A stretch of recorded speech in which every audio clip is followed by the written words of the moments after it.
Hello guys! So for today's video, tutorial muna tayo. Bago ako magsimula, palike lang po at subscribe ang aking YouTube channel. Salamat! If balak mo maging small online seller, para sa'yo tong video na to. So today guys, tuturuan ko kayo paano ako mag-print ng waybill gamit ang receipt printer.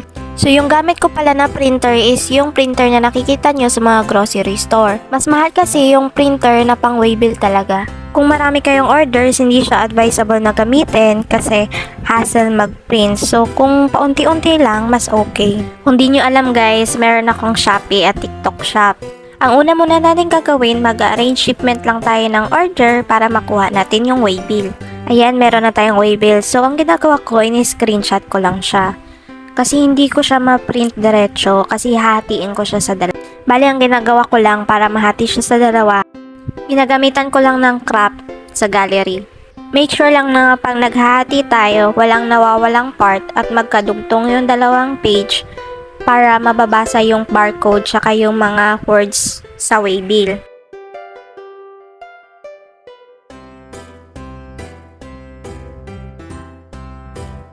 Then, ang next step is ipiprint na natin siya.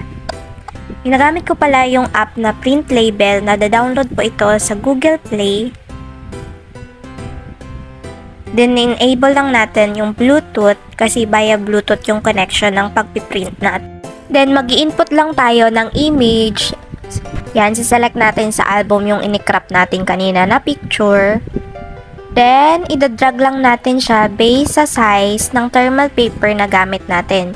So, yung size ng thermal paper na gamit natin is 58 by 140. So, ito yung pinakamalapit na size ng half ng waybill kasi ang standard size ng waybill is 105 by 148. So, na-adjust po ang size ng ipiprint natin sa size. So, after natin ma-resize ang waybill, click lang natin ang blueprint symbol sa baba.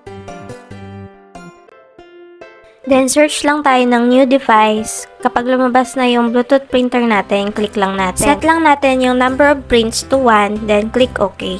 So guys, ito pala yung ginagamit ko na printer. So, yung ginagamit ko na thermal paper is sticker paper. Kasi kapag normal lang na thermal paper, kapag tinape ko na siya sa pouch ng parcel, nabubura yung mga prints. Ilalagay ko na lang po yung product link sa description box. So, dito natin siya ilalagay. Yung sticker pala, ilalagay natin ng paharap sa ilalim. Then, turn on lang natin. Kapag blue light, ibig sabihin, okay na yung paper natin. Pwede na tayo mag-print. Kapag red naman ang lalabas dyan, ibig sabihin, merong error.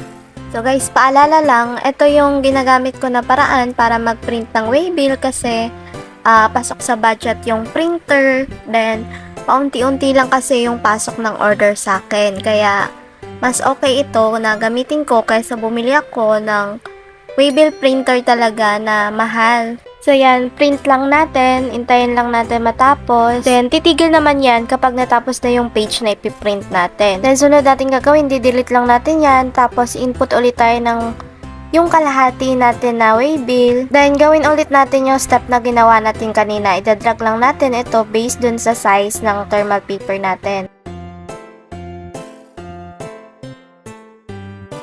So, yan. Na-print na natin yung dalawang page. Kakat lang natin yan. Medyo mahirap pala siya guys, gamitin yung cutter dito kasi makapal yung sticker paper. Pag kasi thermal paper lang, mabilis lang siya i-cut. So, next natin na gagawin, kakat lang natin yung dalawang na-print natin. Then, gugupitin natin yung gilid para walang space sa gitna. Then, tatanggalin ko lang itong sticker pag didikitin ko silang dalawa. Guys, ito pala yung technique. Dapat, sakto yung pagkadikit para hindi siya magmukhang pinagdikit lang. May times na hindi sila pantay pero dapat mababasa yung barcode niya. Then yan, okay na. Tanggalin na lang natin yung papel sa likod, then didikit na natin sa parcel. Thank you sa panonood. Kung may mga tanong lang kayo at suggestions, comment nyo lang below.